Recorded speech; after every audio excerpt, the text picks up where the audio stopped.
आज हम लोग सबसे पहले फिजिक्स की शुरुआत करते हैं और फिजिक्स में इलेक्ट्रिसिटी का पहला चैप्टर कूलाम का नियम तथा वैद्युत क्षेत्र यानी coulombs law and electric field का अध्ययन करेंगे। तो सबसे पहले इसके टॉपिक में आते हैं। नंबर 1 पे आपका आता है वैद्युत आवेश यानी कि इलेक्ट्रिक चार्ज। इलेक्ट्रिक चार्ज क्या होता है? जब हम पदार्थों को रगड़ते हैं, जैसे कांच को, रेशम को, प्लास्टिक को, तो रगड़ने के कारण वो हल्के पदार्थों को जैसे कागज इत्यादि को अपनी ओर आकर्षित करने लगते हैं। ठीक है, इस प्रकार के पदार्थ को हम कहते हैं कि वो पदार्थ विद्युतमय हो गए हैं, यानी उन पे इलेक्ट्रिसिटी आ गई है। यानी हम ये कह सकते हैं कि उन पदार्थों के ऊपर इलेक्ट्रिक चार्ज आ गया है। मेरे ख्याल समझ में आ रहा होगा कि जब हम पदार्थों को आपस में रगड़ते हैं तो उनके ऊपर एक यानी कि हम ये कहें कि इस प्रकार का गुण आ जाता है कि वो जो है हल्के वस्तुओं को अपनी ओर आकर्षित यानी अट्रैक्शन उसमें पैदा कर देती है। इस पर तो हम ये कहते हैं कि उन पदार्थों के ऊपर इलेक्ट्रिक चार्ज आ गया है, यानी वो पदार्थ जो हैं इलेक्ट्रिफाइड यानी आवेशित हो गए हैं। अब इसके बाद आते हैं हम लोग सेकंड नंबर पे धन तथा ऋण आवेश यानी पॉजिटिव एंड निगेटिव चार्ज। तो वैज्ञानिकों ने जब कांच की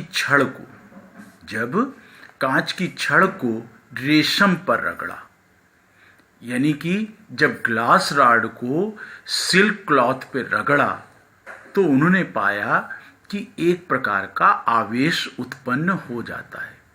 इसी प्रकार उन्होंने जब आबनूस की छड़, आबनूस मतलब अम्बर्स रॉड या एबोनाइट रॉड को कैट्स फर यानी कि बिल्ली की खाल पे रगड़ा, कैट्स फर यानी बिल्ली की खाल पे रगड़ा, तो ये पाया कि उस पे जो है दूसरे प्रकार का आवेश आ जाता है। ठीक है, तो कांच की छड़ को रेशम से रगड़ने पर जो आवेश आता है उसे धनावेश कहा गया, तथा अंबर या एबोनाइट की छड़ को बिल्ली की खाल यानी कैट्स फर से रगड़ने पर जो आवेश आता है उसको निगेटिव चार्ज कहा गया। यानी आवेश दो प्रकार के हुए, एक पॉजिटिव और दूसरा निगेटिव, यानी एक धनात्मक और दूसरा ऋणात्मक आवेश।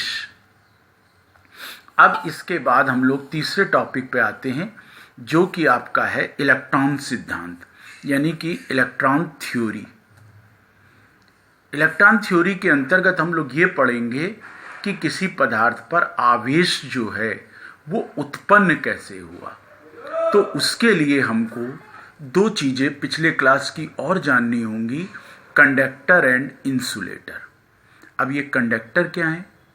कंडक्टर को हिंदी में हम लोग कहते हैं चालक और इंसुलेटर को कहते हैं अचालक। तो कंडक्टर क्या है? जिनके ऊपर या जिन पदार्थों में आवेश जो है पूरे पदार्थ में मौजूद रहता है, यानी उस पदार्थ में वो एक स्थान से दूसरे स्थान पर जा सकता है, यानी जो आवेश का प्रवाह करते हैं। और दूसरे होते हैं इंसुलेटर यानी अचालक, जो कि आवेश का प्रवाह नहीं करते हैं। अगर हम ये कहें कि जैसे कंडक्टर में सबसे अच्छा कंडक्टर कौन सा होता है? चांदी, उसके बाद तांबा, एल्युमिनियम, लोहा इत्यादि। अगर हम किसी चांदी, तांबे या लोहे वाले कंडक्टर को इलेक्ट्रॉन देते हैं तो वो इलेक्ट्रॉन उस पूरे पदार्थ में जा सकता है, उस पूरे पदार्थ में चल सकता है। लेकिन अगर हम इंसुलेटर यानी अचालक को इलेक्ट्रॉन दे दें तो वो उसी जगह पर रहेगा, उस जगह से मूव नहीं करेगा। सबके समझ में आ रहा है? ये समझाना इसलिए ज़रूरी है कंडक्टर एंड इंसुलेटर को, चालक और अचालक को, क्योंकि कंडक्टर पदार्थ को अगर जैसे हम लोहे की छड़ कभी भी जो है आवेशित नहीं होती, तांबे की छड़ कभी भी आवेशित नहीं होती। क्यों नहीं होती? अगर हम तांबे की या लोहे की छड़ को आवेश देते हैं तो वह आवेश हमारे हाथ के द्वारा हमारे शरीर में जाता है और उसके द्वारा फिर पृथ्वी में चला जाता है, और जब पृथ्वी में चला जाता है तो वो कंडक्टर पर कोई भी आवेश नहीं आ पाता है। जबकि इंसुलेटर यानी कांच को या प्लास्टिक को हम कोई आवेश यानी चार्ज देते हैं तो वो उसी जगह पर स्थित रहता है, वो उसमें कोई गमन या जो एक स्थान से दूसरे स्थान पर नहीं चलता है।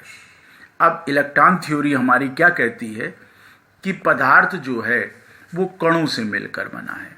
कण जो हैं वो किससे मिलकर बने हैं? परमाणु यानी एटम से मिलकर बने हैं। ठीक है, उसमें अगर धनावेश और ऋण आवेश की संख्या एक दूसरे के बराबर होती है, किसी भी पदार्थ में धनावेश और ऋण आवेश की संख्या ठीक एक दूसरे के बराबर होती है, और ये संख्या बराबर होने के कारण वो पदार्थ उदासीन कहलाता है, यानी अनचार्ज्ड कहलाता है। उदासीन यानी अनचार्ज्ड कहलाता है। अगर हम उस पदार्थ को कुछ धनावेश दे दें तो उस पर क्या होगा? धनावेश की मात्रा बढ़ जाएगी और ऋण आवेश उतना ही है, यानी पहले की धनावेश की अपेक्षा कम हो जाएगा, तो वो पदार्थ कैसा हो जाएगा? धनावेशित हो जाएगा। इसी प्रकार अगर हम किसी पदार्थ को ऋण आवेश दे दें, यानी ऋण आवेश की मात्रा उस पर बढ़ा दें, पहले पदार्थ में धन और ऋण की मात्रा बराबर थी, अब हमने उसको ऋण आवेश और दे दिया, तो इसका मतलब उस पदार्थ पर ऋण आवेश की मात्रा बढ़ जाएगी। अब वो एक दूसरे को न्यूट्रलाइज नहीं कर पाएंगे, और न्यूट्रलाइज न कर पाने के कारण वो पदार्थ ऋण आवेशित हो जाएगा। मेरे ख्याल से ये भी क्लियर हो रहा होगा। अब आगे बढ़ते हैं। जब हम दो पदार्थों को आपस में रगड़ते हैं, जैसे कांच की छड़ को यानी कि ग्लास रॉड को हम रेशम या सिल्क के कपड़े पर रगड़ते हैं, सिल्क क्लॉथ पे रगड़ते हैं, तो कांच की छड़ से इलेक्ट्रॉन निकलकर रेशम में चले जाते हैं। कांच की छड़ से इलेक्ट्रॉन निकलकर रेशम में चले जाते हैं। अतः कांच की छड़ जो है वो कैसी हो जाती है? कांच की छड़ से इलेक्ट्रॉन निकलकर कहाँ चले गए? रेशम पे, यानी कि कांच की छड़ पे ऋण आवेश की संख्या घट गई। तो कांच की छड़ पे किसकी संख्या बढ़ गई? धन आवेश की। अर्थात कांच की छड़ कैसी हो जाएगी? धन आवेशित, यानी उसके ऊपर पॉजिटिव चार्ज आ जाएगा। इलेक्ट्रॉन जो है ट्रांसफर कैसे होते हैं? रगड़ने से, यानी घर्षण से, ड्यू टू फ्रैक्शन के कारण ही इलेक्ट्रॉन जो है एक पदार्थ से दूसरे पदार्थ में जाते हैं। इसी प्रकार से मैंने बताया था एबोनाइट यानी कि अंबर्स रॉड को या आबनूस की छड़ को जब बिल्ली की खाल यानी कैट्स फर से रगड़ते हैं तो भी यही होता है। आबनूस की छड़ या पर क्या होता है? बिल्ली की खाल से कुछ इलेक्ट्रॉन उस पर आ जाते हैं, जिसके कारण आबनूस की छड़ जो है वो ऋण आवेशित हो जाती है, क्योंकि उस पर इलेक्ट्रॉनों की संख्या बढ़ जाती है। इसका अर्थ ये हुआ कि जिन पदार्थों से इलेक्ट्रॉन चले जाते हैं वो धनावेशित हो जाते हैं, और जिन पदार्थों पे इलेक्ट्रॉन आ जाते हैं वो ऋण आवेशित हो जाते हैं। यानी कि जब पदार्थों को हम आपस में रगड़ते हैं ड्यू टू फ्रैक्शन, एक पदार्थ से इलेक्ट्रॉन निकलकर दूसरे पदार्थ में चले जाते हैं। जिस पदार्थ से इलेक्ट्रॉन निकल जाते हैं उस पे इलेक्ट्रॉनों की कमी के कारण वो धनावेशित हो जाता है, और जिन पदार्थों पे इलेक्ट्रॉन पहुंच जाते हैं उन पे इलेक्ट्रॉनों की संख्या बढ़ जाती है, वो ऋण आवेशित हो जाते हैं। क्योंकि उदासीन तभी तक होंगे जब तक धन और ऋण आवेश की संख्या एक दूसरे के ठीक बराबर होगी। मेरे ख्याल से इलेक्ट्रॉन सिद्धांत आपके बहुत क्लियर समझ में आ रहा होगा। अब हम लोग ये भी जानते हैं कि जब दो धनावेश एक दूसरे के समीप लाए जाते हैं तो वो एक दूसरे को क्या करते हैं, प्रतिकर्षित करते हैं। परंतु जब एक धन आवेश और एक ऋण आवेश एक दूसरे के पास लाया जाता है तो वो एक दूसरे को आकर्षित करते हैं।